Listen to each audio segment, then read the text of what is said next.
पाकिस्तान में मंदिरों को तोड़ना, पाकिस्तान में हिंदुओं को डिप्राइव करना, पाकिस्तान में यहूदियों पर अत्याचार करना, पाकिस्तान में हिंदू बहु बेटियों के साथ बलात्कार करना, उनका मोलेस्टेशन करना, उनको धर्म परिवर्तन करवाना, पाकिस्तान में हिंदू हमारे जितने भी भाई बहन वहां पर भाई रहते हैं उनको पेड़ से उल्टा लटका करके मारना पीटना, उनको थ्रेट करना, ये सारे मंदिर जो है वो तोड़ा फोड़ा गया है वहां पर सिंध में।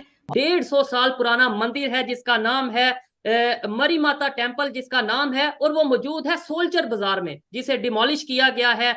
तो पाकिस्तान के 3 टुकड़े होंगे। देखिए, जिन्ना को एक चेयर चाहिए था, पावर चाहिए था, और किसी एक जगह पर अपने आप को बहुत बड़ा बॉस दिखाना था, इसलिए उसने पाकिस्तान को लिया, अपने पांव उनके जूतों में डाले। कोई मस्जिद बेच दी जाए 70 मिलियन रुपीस में और फिर उसको डिमोलिश करके वहां दुकानें बनाई जाए, और वो भी भारत के अंदर, तो फिर आपके सेंटिमेंट्स क्या होंगे?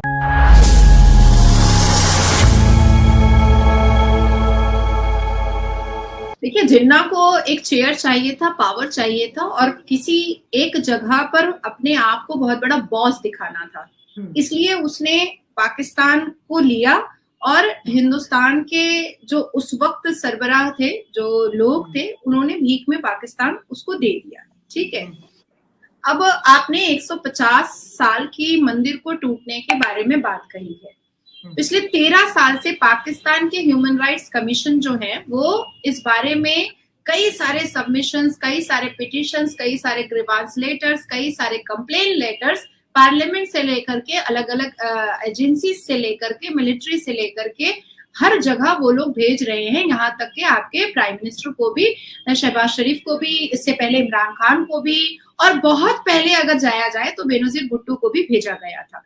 ठीक है, पाकिस्तान में मंदिरों को तोड़ना, पाकिस्तान में हिंदुओं को डिप्राइव करना, पाकिस्तान में यहूदियों पर अत्याचार करना, पाकिस्तान में हिंदू बहु बेटियों के साथ बलात्कार करना, उनका मोलेस्टेशन करना, उनको धर्म परिवर्तन करवाना, पाकिस्तान में हिंदू हमारे जितने भी भाई बहन वहां पर भाई रहते हैं उनको पेड़ से उल्टा लटका करके मारना पीटना, उनको थ्रेट करना, ये सारी चीजें जो है ये जिन्ना के जमाने से होती चली आ रही हैं और अब तक हो रही हैं, अब तक हो रही हैं।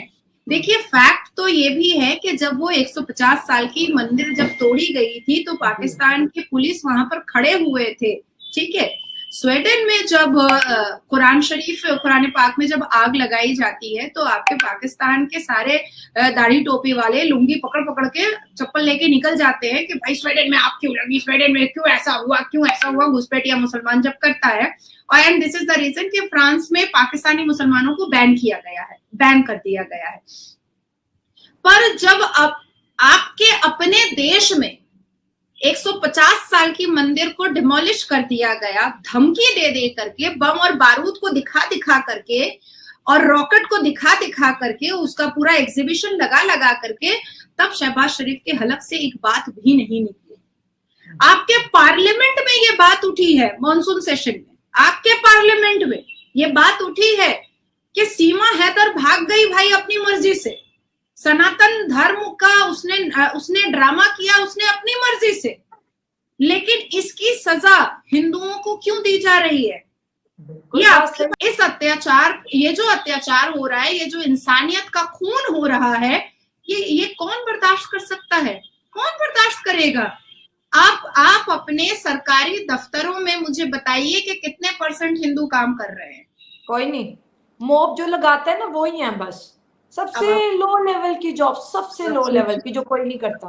अब आप सोचिए, अब आप बताइए कि इतना अत्याचार, इतना इनइक्वालिटी, मतलब एक इंसानियत पर भी तो, इंसानियत पर से भरोसा उठ रहा है।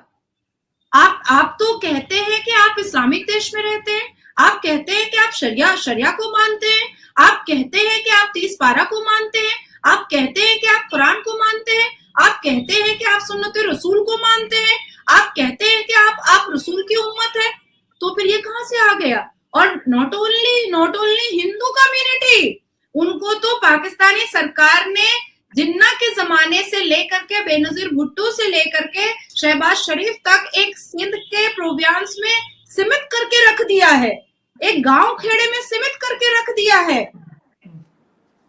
आज आज अगर मैं पाकिस्तान के किसी भी ब्यूरोक्रेट से, किसी भी पॉलिटिशियन से या किसी नागरिक से अगर मैं पूछूं कि बेनजीर भुट्टो का कातिल कौन है, आप में से कोई नहीं बता पाएगा। भाई ये आपका पाकिस्तान है जहां पर आपके फॉर्मर प्राइम मिनिस्टर को कुत्ते की तरह घसीट करके मिलिट्री ले जाती है।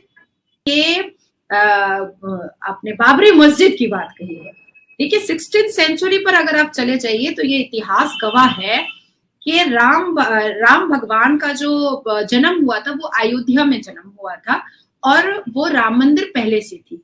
आर्कियोलॉजी ने, जितनी भी आर्कियोलॉजी डिपार्टमेंट के लोग हैं दोनों तरफ के, all India Muslim personal law board के और आपके जो सुप्रीम कोर्ट के जो जिनको जिस कमीशन को दिया गया था, उन सब ने, आर्कियोलॉजी डिपार्टमेंट ने पूरे दस्तावेज ले जाकर के सुप्रीम कोर्ट ऑफ इंडिया को दिए थे कि भाई ये मंदिर है, ये मस्जिद नहीं है। अब मैं आती हूँ कि एक राम मंदिर को लेकर के एक डेकेड तक उस पर सुप्रीम कोर्ट में केस चला था। All India Muslim personal law board को भी फ्रीडम था कि वो अपने सारे तथ्य और सत्य और अपने पूरे प्रूफ जो है वो कोर्ट के सामने रख सकते हैं। और अयोध्या के मंदिर को लेकर के, जो राम मंदिर को लेकर के जो लोग एक कमेटी थी, उनको भी पूरा ये हक दिया गया था कि आप भी अपने तथ्य और प्रूफ को कोर्ट के सामने रख सकते हैं। एक डेकेड तक जब वो केस चला और केस पूरे लीगल बैटल को चारों तरफ से देखने के बाद, कई डिपार्टमेंट के प्रूफ के आने के बाद ये पता चला कि वो भाई लूट खसोट करके उसको मस्जिद बनाया गया था, वो एक्चुअली में मंदिर है। और यही अयोध्या है जिसमें जो रामायण पढ़िए, ऋग्वेद पढ़िए, यही अयोध्या है जहां राम जी का जन्म हुआ था। और ये एक्चुअली में मंदिर है, जो अंदर से पिलर निकाले गए थे, जो अंदर से मूर्तियां निकाली गई थी, जो अंदर से सारी चीजें निकाली गई थी, जिससे साफ समझ में आया था, जो आर्कियोलॉजी डिपार्टमेंट ने समझा था और जिन्होंने अपने तरीके से कोर्ट को समझाया था, वो यही निकल के आया कि वो राम मंदिर थी। इसलिए उस पर एक कानूनी पूरा बैटल लड़ करके एक डेकेड तक उसको हिंदू धर्मों ने उसको पाया है। ये नहीं कि बम गोली दिखा करके चले गए और जाकर के तोड़ दिया और जाकर के बोल दिया, ऐसा नहीं है। हमारे भारत में कभी भी अब तो 9 साल के बारे में मैं आपको बता रही हूँ कि कलेजा पीटने से इंसाफ नहीं मिल सकता। आप, भारत की सरकार ने मस्जिद के लिए कई एकड़ जमीन दिया है, प्रोवाइड किया है कि ये हमारे राम भगवान के जन्म का स्थान है अयोध्या में। हम इसमें एक श्रद्धा है हमारा, इसमें एक विश्वास है हमारा, इसमें सेंटिमेंटल अटैचमेंट है हमारा। इसलिए बजाफ्ते सुप्रीम कोर्ट के द्वारा एक बड़ी सी जमीन, कई एकड़ की जमीन दी गई कि जाइए आप वहां जाकर के अपना मस्जिद बना लीजिए। अरे भाई, अगर आप इतने बड़े इस्लाम के ठेकेदार हैं, अगर आप इतने बड़े मुसलमान हैं, तो बड़ा दिल दिखा देते ना। एक डेकेड तक आपको केस लड़ने की जरूरत क्या थी? इतना कड़वा बोलने की जरूरत क्या थी? कह देते अरे नमाज तो एक ऐसी चीज है कि आप कहीं पर भी नमाज बिछाएं और पढ़ लें। इसमें दिखावा करने की क्या जरूरत है? अब मैं आपको एक और बात बता देती हूँ कि बचपन से जो है ना, वो सिखाया क्या जाता है कि भैया मस्जिद जो है वो अल्लाह का घर है, सिखाया तो यही जाता है। पूरे 30 पारा में, पूरे कुरान में 30 पारे में कहीं पर भी ये नहीं बताया गया है कि मस्जिद अल्लाह का घर है। कहीं पर भी नहीं बताया गया है कि मस्जिद अल्लाह का घर है। अगर कोई मेरे साथ इस्लामिक स्कॉलर पाकिस्तान से या हिंदुस्तान से अगर मेरे साथ बैठ करके कन्फ्रंटेशन और आर्ग्यूमेंट पे बैठना चाहता है तो बैठ के दिखाए, अगर एक बाप का पैदा है तो। पूरे कुरान में मस्जिद अल्लाह का घर है ये नहीं बताया गया है।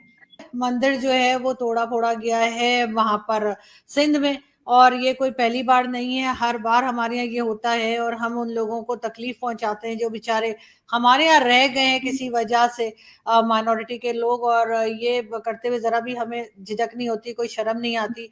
लेकिन बहरहाल ये एक बार फिर जो है वो डिमोलिश किया गया है। इस वक्त जो कराची के अंदर हुआ है, 150 साल पुराना एक मंदिर, मारी माता जो उसका नाम है, सोल्जर बाजार में, उसको डिमोलिश किया गया। और मैं आपको डॉन का रेफरेंस दूंगा, कोई ये ना कहे कि मैं शायद बायस, मेरी इंफॉर्मेशन है, मैंने किसी इंडियन चैनल से ले ली है।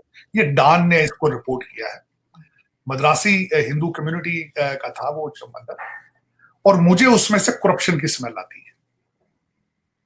तो करप्शन की स्मेल इस तरह आती है कि दो लोग, एक इमरान हाशमी है और एक रेखा नामी औरत है, एक नवीद नामी बंदे, तीन है, इन तीनों ने मिलकर वो घपला किया है। 70 मिलियन रुपीस में उसको बेचा गया है कमर्शियल करने के लिए। अब अफसोस जो है मुझे, अभी मैं इस पे खुद रिसर्च मजीद कर रहा हूं कि वहां पे क्या हुआ है। ये अभी इनिशियल, अभी एक दिन की पुरानी बात है।